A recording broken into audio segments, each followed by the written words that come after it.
Doctor Baba Saheb Ambedkar open university.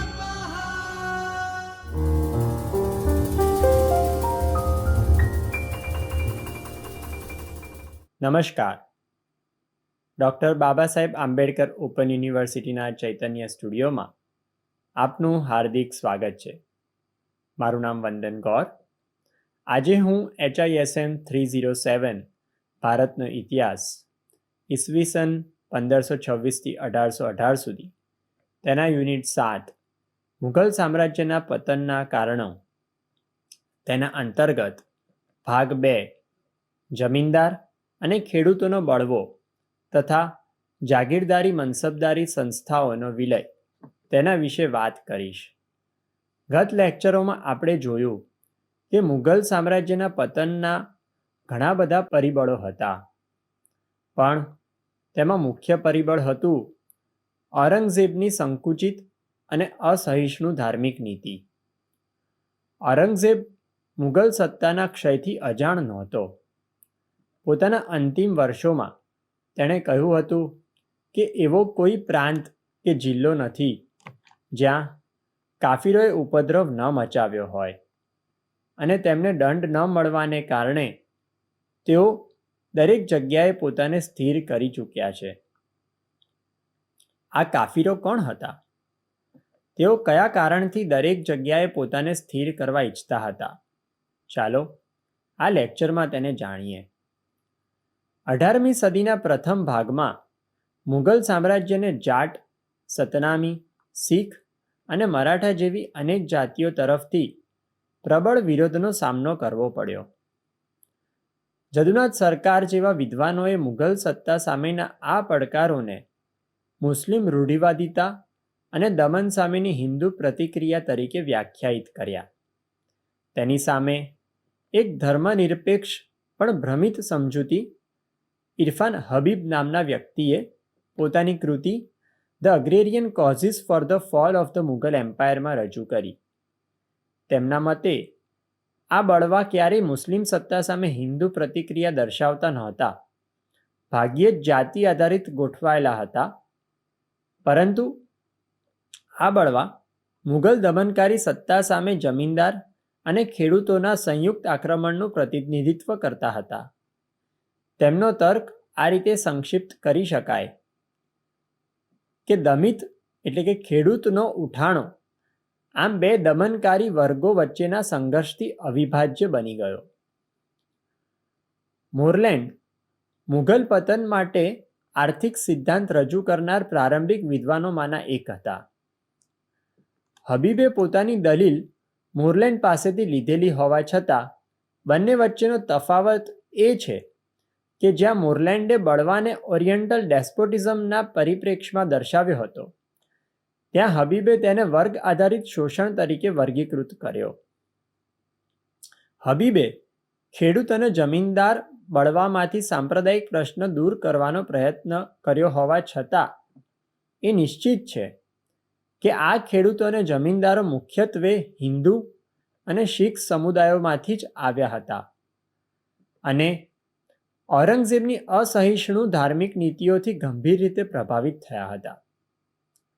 આ હિન્દુ અને શીખ સમુદાયો ઉપર કેવો આર્થિક અત્યાચાર થયો હતો તેને હવે જાણીએ. મુઘલ સામ્રાજ્યની ભવ્ય રચના અને તેના શાસક વર્ગનું સતત પ્રભુત્વ કૃષિ આધારિત સમાજમાંથી ઉત્પન્ન થતા ઉત્પાદનનો મોટો ભાગ પોતાના કબજામાં લેવાની ક્ષમતા પર આધારિત હતું. રાજ્ય તરફથી વસૂલવામાં આવતો ભૂમિકર અથવા માલ તેની આવકનો સૌથી મોટો હિસ્સો હતો. અકબરના શાસનમાં જપ્ત પદ્ધતિ હેઠળ વસૂલાતો ભૂમિકર ખેડૂતના કુલ ઉત્પાદનનો 1/3 હતો, જ્યારે ઔરંગઝેબના સમયમાં તે વધીને કુલ ઉત્પાદનનો અડધો અડધ થઈ ગયો. હર્ષદાસ્ત મુજબ જપ્ત પદ્ધતિ હેઠળ ખેડૂતો પાસેથી પ્રાપ્ત થતું કુલ ઉત્પાદન કુલ ઉપજના 52% જેટલું જ હતું, જ્યારે ઈસવીસન 1655 સુધીમાં બટાઈ પદ્ધતિ હેઠળ તે કુલ ઉપજના 65% જેટલું હતું. ખરેખર મુઘલ સામ્રાજ્ય માત્ર શોષક વર્ગોનું રક્ષણ કરનાર સાધન જ નહોતું, પરંતુ પોતે જ શોષણનું મુખ્ય સાધન બની ગયું હતું. અહીં સતીશચંદ્રનો ત્રિધ્રુવીય સંબંધ વધુ યોગ્ય સમજૂતી આપી શકે છે. મુઘલ સામ્રાજ્ય 3 ધ્રુવો પર આધારિત હતું: ખેડૂતો અથવા રૈયત, જમીનદારો અને જાગીરદારો, જેમાં મનસબદારો પણ સામેલ હતા. આવક વસૂલવાની જવાબદારી જાગીરદારોને સોંપવામાં આવતી હતી, જેમના પ્રતિનિધિઓ ઘણીવાર જમીનદારો સાથે સંઘર્ષમાં પડતા, કારણ કે જમીનદારો પણ આવક વસૂલનાર હતા, પરંતુ જાગીરદારોથી અલગ હતા. બદલામાં વસૂલ કરાયેલ ભૂમિ આવકનો એક નિશ્ચિત હિસ્સો અને એક જાગીરદારોને આપવામાં આવતી હતી. જાગીરદારોને વારંવાર સામાન્ય રીતે દર 3-4 વર્ષમાં સ્થાનાંતરિત કરવામાં આવતા, જેના કારણે તેઓ ખેડૂતો કે કૃષિની સ્થિતિની ચિંતા કર્યા વિના શક્ય તેટલી વધુ આવક વસૂલવા લાગ્યા અને ખેડૂતો પાસે વધુ ઉત્પાદન કરાવી ખેતરોની ઉત્પાદકતાને હાનિ પહોંચાડવા લાગ્યા. ઔરંગઝેબના શાસનકાળમાં જાગીરોના સ્થાનાંતરણની પ્રથા વધુ ગંભીર બની. મુઘલ ભૂમિકર પહેલેથી જ શક્ય તેટલા ઊંચા સ્તરે નક્કી કરવામાં આવ્યો હતો, એટલે ખેડૂતોને માત્ર જીવન નિર્વાહ પૂરતી આવક જ મળતી હતી.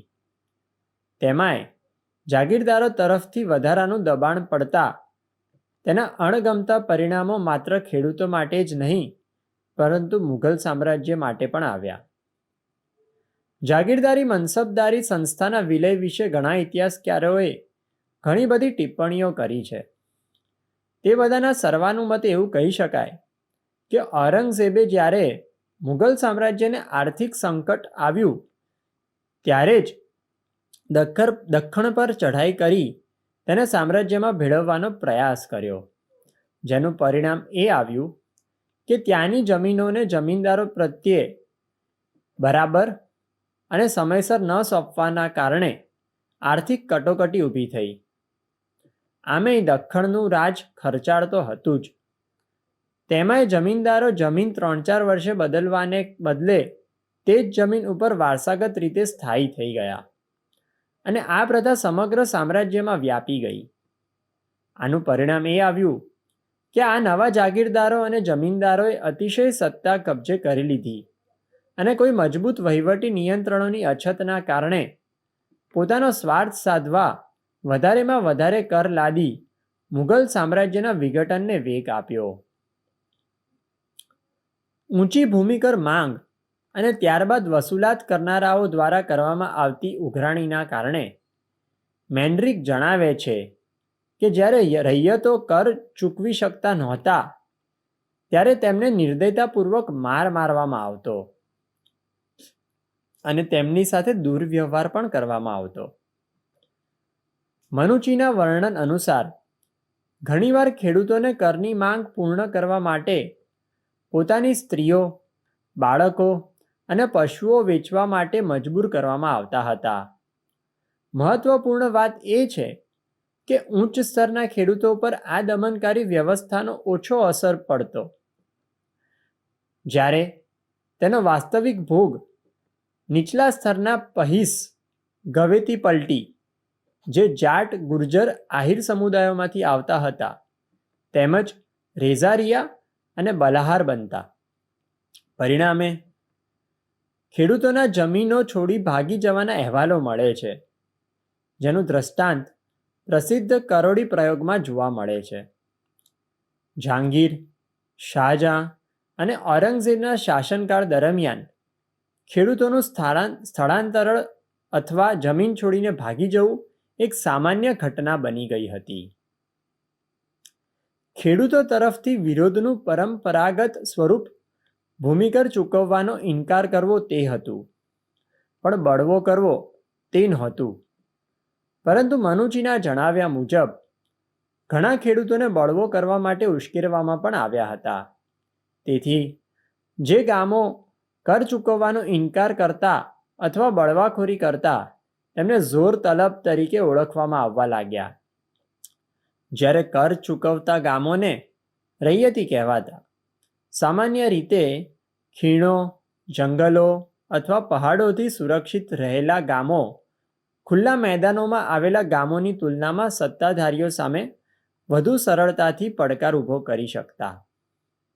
ઔરંગઝેબના શાસનકાળ સુધી આવા સંઘર્ષો મોટાભાગે સ્થાનિક અને વિખૂટી ઘટનાઓ તરીકે જ દેખાતા હતા. ઔરંગઝેબના શાસનકાળ દરમિયાન તેની શોષણકારી વ્યવસ્થાના કારણે ખેડૂતો અને જમીનદારો બંને એકત્ર થયા હતા. આ ખેડૂતો અને જમીનદારો બૌદ્ધ જાટ, સતનામી, શીખ અને મરાઠાઓમાંથી આવતા હતા.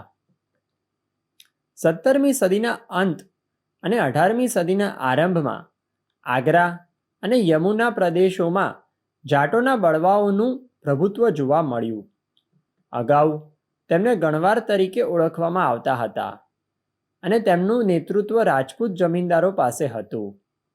દિલ્હી અને આગ્રા વચ્ચેના ગામોમાં વસતા જાટો મૂળભૂત રીતે ખેડૂત વર્ગના હતા, જોકે તેમાંથી કેટલાક જમીનદારી પ્રણાલીમાં પણ પ્રવેશ્યા હતા. જાટ બળવો તેના સક્રિય સમયગાળા દરમિયાન ગોકુલા જાટ, રાજા રામ જાટ અને ચુરામણ જાટ જેવા જાટ જમીનદારોના નેતૃત્વમાં ચાલ્યો. સતનામી એક સંપ્રદાય હતો જેની સ્થાપના 1657માં થઈ હતી. શાંતિપ્રિયમાંથી બળવાખોર બનેલા આ લોકોનો બળવો મુખ્યત્વે નારનૌલ અને બૈરટ સુધી જ સીમિત રહ્યો. જોકે પ્રારંભિક કેટલીક સફળતાઓ પછી મુઘલ સામ્રાજ્યવાદી સેનાએ આ પ્રાથમિક લડાકુઓને દબાવી દીધા. ગુરુ હરગોબિંદના સમયમાં શીખો એક સૈનિક શક્તિ તરીકે વિકસી શક્યા. ગુરુ ગોબિંદ સિંહ અને બંદા બહાદુરના સમયમાં શીખ શક્તિ વધુ વિકસી. બંદા બહાદુર સાથે સફાઈ કામદારો, ચામડા કામ કરનારાઓ, બંજારા અને અહીં સુધી કે કેટલાક મુસ્લિમો પણ જોડાયા.